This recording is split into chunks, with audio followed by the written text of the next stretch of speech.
हाय। अगर तुम्हें लगता है कि इंस्टाग्राम इन्फ्लुएंसर, यूट्यूब कोचेज ये सब मॉडर्न चीजें हैं, तो तुम गलत हो। आज मैं तुम्हें एक ऐसी कहानी बताऊंगी जो तुम्हें शॉक कर देगी। आज से लगभग 2500 साल पहले ग्रीस में एक ग्रुप था, द सोफिस्ट करके। और ये लोग लिटरली ग्रीस के सबसे पहले इन्फ्लुएंसर थे। Paid courses, premium master class, personal branding, सब कुछ। तो चलिए आज के वीडियो में जानते हैं कि द सोफिस्ट थे कौन, क्या करते थे और क्यों इन्होंने इतनी कंट्रोवर्सी फेस करी। विश्वास करो, इस वीडियो के अंत तक तुम आज के इन्फ्लुएंसर्स को बिल्कुल अलग नजरिए से देखने लगोगे। तो बिना किसी देरी के शुरू करते हैं। सबसे पहले ये जान लेते हैं कि सोफिस्ट थे कौन। इमेजिन करो, 450 बीसी का एंशियंट ग्रीस, उसमें भी स्पेसिफिकली एथेंस। वहां पर डेमोक्रेसी है, पब्लिक स्पीकिंग बहुत इंपॉर्टेंट है। अगर तुम्हें पॉलिटिशियन बनना है, कोई कोर्ट केस जीतना है या फिर किसी भी फील्ड में आगे जाना है, तो तुम्हें पब्लिक स्पीकिंग में मास्टर होना पड़ेगा। और एग्जैक्टली यहीं पर इंटर करते हैं सोफिस्ट। देखो, सोफिस्ट शब्द आता है सोफोस से, जिसका मतलब होता है वाइस या स्किल्ड। ये लोग बेसिकली प्रोफेशनल टीचर्स थे, मतलब premium, high and expensive teacher. कुछ सबसे फेमस सोफिस्ट थे, जिसमें से सबसे पहला था प्रोटागोरस। ये सबसे एक्सपेंसिव और सबसे ज्यादा फेमस था। दूसरा था जॉर्जियस, ये कम्युनिकेशन का एक्सपर्ट था। तीसरा था हिप्पियस, ये मल्टी टैलेंटेड जीनियस था। और चौथा था प्रोडिकस, ये लैंग्वेज स्पेशलिस्ट था। जो प्रोटोगोरस था वो लगभग 10,000 ड्रैकमा चार्ज करता था। आज के हिसाब से इन्फ्लेशन एडजस्ट करके देखें तो इसकी फीस लाखों में थी। एथेंस के जो अमीर परिवार थे वो अपने बच्चे को सोफिस्ट के पास भेजते थे, ये सीखने के लिए कि लोगों को इन्फ्लुएंस कैसे करें और कोई आर्गुमेंट कैसे जीते। आसान भाषा में कहें तो हम इन लोगों को इनके टाइम का सक्सेस गुरु कह सकते हैं। सोफिस्ट की टीचिंग बहुत ज्यादा इंटरेस्टिंग थी। ये लोग मेनली 3 चीजें सिखाते थे, जिसमें से सबसे पहला है रिहिटोरिक, यानी कि द आर्ट ऑफ परसुएशन। मतलब भाषण देना, आर्गुमेंट बनाना, लोगों को कन्विंस करना। बेसिकली सिचुएशन कैसी भी हो, तुम अपनी बात मनवा लो। जैसे कोर्ट में केस लग गया तो सोफिस्ट तुम्हें सिखाएंगे कि जज को इम्प्रेस कैसे करना है। असेंबली में प्रपोजल देना है तो सोफिस्ट तुम्हें सिखाएंगे कि लोगों को कन्विंस कैसे करना है। ये एग्जैक्टली वही है जो आज के कम्युनिकेशन स्किल और पब्लिक स्पीकिंग के कोर्स में सिखाया जाता है। दूसरा है बोथ साइड आर्ग्यू। ये सुन के तुम्हें थोड़ा वियर्ड लग रहा होगा, लेकिन सोफिस्ट तुम्हें सिखाते थे एक ही टॉपिक पर दोनों साइड से आर्गू कैसे करो। जैसे मान लेते हैं कि टॉपिक है, क्या हमें जंग पे जाना चाहिए या नहीं, तो सबसे पहले सोफिस्ट तुम्हें ये सिखाएंगे, हाँ हमें जंग पे जाना चाहिए। और इसके पीछे के सारे आर्गूमेंट, लॉजिक, इमोशन सब कुछ तुम्हें बताएंगे। और उसके बाद सेम सोफिस्ट तुम्हें ये बताएंगे कि हमें जंग पर क्यों नहीं जाना चाहिए, और इसके पीछे के सारे लॉजिक, आर्गुमेंट, इमोशन सब कुछ बताएंगे। मतलब इन्हें सच से फर्क नहीं पड़ता कि सच क्या है, इनके लिए ये इम्पोर्टेंट है कि तुम आर्गुमेंट जीतो। आज के लॉयर भी तो यही करते हैं, उन्हें इससे फर्क नहीं पड़ता कि उनका क्लाइंट गिल्टी है या इनोसेंट। उन्हें अगर डिफेंड करना है तो डिफेंड ही करेंगे। और नेता भी तो यही करते हैं, अपने कन्वेनियंट के हिसाब से अपनी पार्टी बदल लेते हैं या फिर लेफ्ट या राइट को सपोर्ट करते हैं। तीसरा है ट्रुथ इज रिलेटिव। प्रोटागोरस का एक बहुत ही फेमस कोट है, man is measure of all the things. मतलब एब्सोल्यूट ट्रुथ जैसी कोई चीज नहीं होती, सबका अपना सच होता है। जो तुम्हें सही लगता है वो तुम्हारा सच, और जो मुझे सही लगता है वो मेरा सच। आजकल हम इसे कहते हैं माई ट्रुथ योर ट्रुथ। जैसे तुम्हें लगता है कि बिरयानी में आलू नहीं होना चाहिए, ये तुम्हारा सच है। मुझे लगता है कि बिरयानी में आलू होना चाहिए, ये मेरा सच है। खैर, जोक को साइड रखते हैं। ये जो फिलॉसफी थी ये बहुत ही क्रांतिकारी फिलॉसफी थी, क्योंकि जो ट्रेडिशनल ग्रीक्स थे वो मानते थे कि एब्सोल्यूट ट्रुथ होता है, भगवान डिसाइड करता है सही और गलत। लेकिन सोफिस्ट ने कहा नहीं भाई, सबका अपना नजरिया है, सबका अपना सच है। काफी समय तक सब कुछ सही चल रहा था। सोफिस्ट पैसे कमा रहे थे, स्टूडेंट खुश थे, बिजनेस चल रहा था। लेकिन ये सब सबको पसंद नहीं आया, और उसमें भी सबसे ज्यादा प्रॉब्लम थी सॉक्रेट को। ये जो सॉक्रेट वर्सेस सोफिस्ट वाली राइवलरी है, ये इतनी ज्यादा इपिक थी कि इसके सामने इंडियन सीरियल ड्रामा भी फेल है। अब सॉक्रेट कौन था, ये डिटेल में जानने के लिए तुम मेरी पुरानी वीडियोस देख सकते हो। सॉक्रेट भी एथेंस का टीचर था, फिलोसफर था, लेकिन इसका तरीका बिल्कुल अलग था। ये फ्री में ज्ञान देता था, मतलब बाजार में खड़ा होकर लोगों से सवाल करता था, फिलॉसफी, ट्रुथ, विजडम ये सब डिस्कस करता था। और जब इसने सुना कि सोफिस्ट लाखों में कोर्सेज बेच रहे, तो इसे बहुत ज्यादा गुस्सा आया। सॉक्रेट को तीन मेन प्रॉब्लम थी। पहला, पैसा। सॉक्रेट बोला नॉलेज को बेचना सीरियसली, नॉलेज तो फ्री होनी चाहिए जैसे मंदिर में प्रसाद। सॉफिस्ट बोले भाई हम मेहनत करते हैं, हमारी एक्सपर्टीज है, क्यों ना ले हम पैसा। ये डिबेट आज भी चलती है, एजुकेशन फ्री होनी चाहिए या पेड। यूट्यूब पर free courses versus paid courses, same argument different इरा।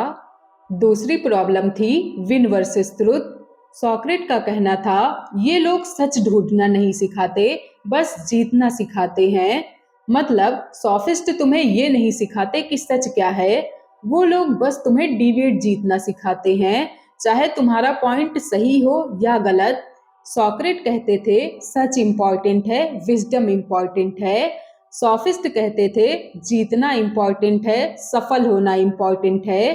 तुम्हारे हिसाब से कौन सही था, कमेंट सेक्शन में जरूर बताना। तीसरी प्रॉब्लम थी मोरल रिलेटिविज्म।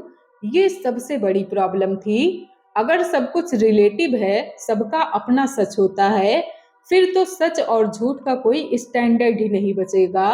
तुम मर्डर करोगे और कहोगे ये मेरे हिसाब से सही है, चोरी करके कहोगे ये मेरा सच है। ये सब सुन के एथेंस के लोग डर गए कि सोफिस्ट तो हमारे यूथ को करप्ट कर देंगे। और सॉक्रेट के एक स्टूडेंट थे प्लेटो, उन्होंने बुक्स लिखी जिसमें उन्होंने सोफिस्ट को रोस्ट किया, प्रॉपर रोस्ट। उनकी राइटिंग बहुत फेमस हुई, सेंचुरीज तक पढ़ी गई, जिसकी वजह से सोफिस्ट को बैड रेपुटेशन मिल गई। आज भी हम कई सारे लोगों को सोफिस्ट्री कह सकते हैं। ऐसे लोग जो क्लीवर होते हैं, क्लीवर आर्गुमेंट देते हैं, लेकिन वो मिसलीडिंग आर्गुमेंट होते हैं, ऐसे लोगों को हम सोफिस्ट्री कह सकते हैं। अब थोड़ी रियल टॉक कर लेते हैं कि तब के सोफिस्ट और आज के इन्फ्लुएंसर के बीच क्या सिमिलरिटीज हैं। तो देखो मैं तुम्हें कंपैरिजन दिखाती हूँ, सिमिलरिटीज तुम खुद डिसाइड कर लेना। जिसमें से सबसे पहली सिमिलरिटी है पेड कोर्सेज और मास्टर क्लास। देखो तब के जो सोफिस्ट थे वो 10,000 ड्रैकमा चार्ज करते थे रिहीटोरिक कोर्स के लिए, और आज के इन्फ्लुएंसर 50,000 रुपए चार्ज करते हैं पब्लिक स्पीकिंग मास्टर क्लास के लिए। Same model, premium packaging, exclusive price. दूसरी सिमिलरिटी है प्रॉमिस ऑफ सक्सेस। तब के सोफिस्ट कहते थे मेरे पास आओ, मैं तुम्हें पॉलिटिशियन बनाऊंगा, मैं तुम्हें कोर्ट केस जितवाऊंगा। अब के मॉडर्न इन्फ्लुएंसर कहते हैं मेरा कोर्स ले लो, इससे तुम मिलेनियर बन जाओगे, 10x ग्रोथ होगी। फाइनेंशियल फ्रीडम चाहिए, मेरा कोर्स लो। यूट्यूब और इंस्टाग्राम पे फॉलोअर बढ़ाने हैं तो मेरा कोर्स लो, मैं तुम्हें अपने सीक्रेट बताऊंगा। प्रोडक्ट सेम है, बस पैकेजिंग डिफरेंट है। तीसरी सिमिलरिटी है टेक्निक ओवर ट्रुथ। देखो तब के जो सोफिस्ट थे वो लोगों को सिखाते थे जीतना कैसे है, ये नहीं सिखाते थे कि सच कैसे ढूंढना है।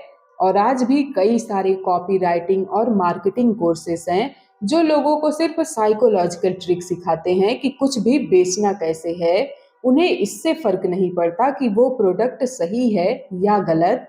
देखो डोंट गेट मी रॉन्ग, बहुत सारे जेन्युइन कोचेज भी हैं जो वैल्यूएबल स्किल सिखाते हैं, लेकिन कुछ लोग हैं जो सिर्फ मैनिपुलेशन स्किल सिखाते हैं, जेन्युइन वैल्यू नहीं देते।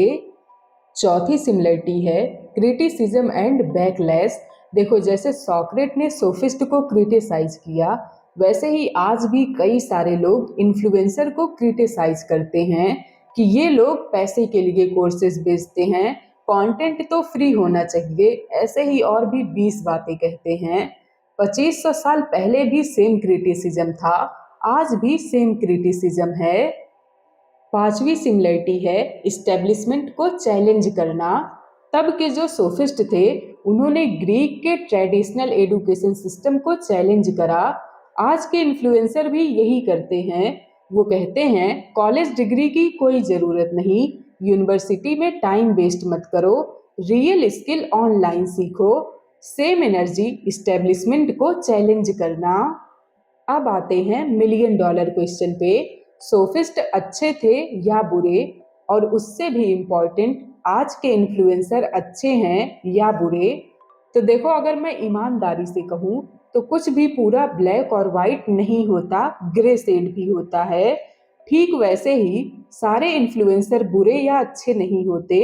जो सोफिस्ट या इन्फ्लुएंसर अच्छे होते हैं, वो लोग जेन्युइन स्किल सिखाते हैं, अपने प्रोमिसेस के साथ ईमानदार होते हैं, इथिक्स के साथ सिखाते हैं और वैल्यू फॉर मनी देते हैं। लेकिन जो बुरे इन्फ्लुएंसर या फिर बुरे सोफिस्ट होते हैं, वो लोग तुमसे फेक प्रॉमिसेस करते हैं, मैनिपुलेशन स्किल सिखाते हैं, जल्दी अमीर कैसे बनो ऐसी सारी चीजें बताते हैं। ये डॉक्टर जैसा है, जैसे कुछ जेन्युइन डॉक्टर होते हैं जो तुम्हें हील करना चाहते हैं, लेकिन कुछ डॉक्टर होते हैं जो सिर्फ पैसे कमाने के लिए तुम्हें फालतू प्रोसीजर रिकमेंड करते हैं। Same profession, different intention. अब आते हैं वीडियो के आखिरी पार्ट पर। तो देखो बॉस, इस पूरी स्टोरी से तुम 4 चीजें सीख सकते हो, जिसमें से सबसे पहला है स्किल्स वैल्यूएबल हैं। देखो, चाहे कम्युनिकेशन हो, परसुएशन हो, पब्लिक स्पीकिंग हो, ये सब इम्पोर्टेंट कोर्सेस हैं। अगर कोई अच्छे से सिखा रहा तो सीख लेना चाहिए। दूसरा है क्वेश्चन एवरीथिंग। देखो, चाहे सोफिस्ट हो या फिर मॉडर्न इन्फ्लुएंसर, ब्लाइंडली फॉलो किसी को मत करो, क्वेश्चन करो, सॉक्रेट के जैसे। जैसे अगर तुम कोई कोर्स बाई कर रहे, तो उससे पहले देखो कहीं कोई फेक प्रॉमिसेस तो नहीं कर रहा, मैनिपुलेशन स्किल्स तो नहीं सिखा रहा, इथिक्स है या नहीं, ये सारी चीजों पर क्वेश्चन करो। तीसरा लेसन है technique plus ethics equals to success. देखो, लाइफ में स्किल्स इंपॉर्टेंट है, लेकिन उसी के साथ इथिक्स भी इम्पॉर्टेंट है।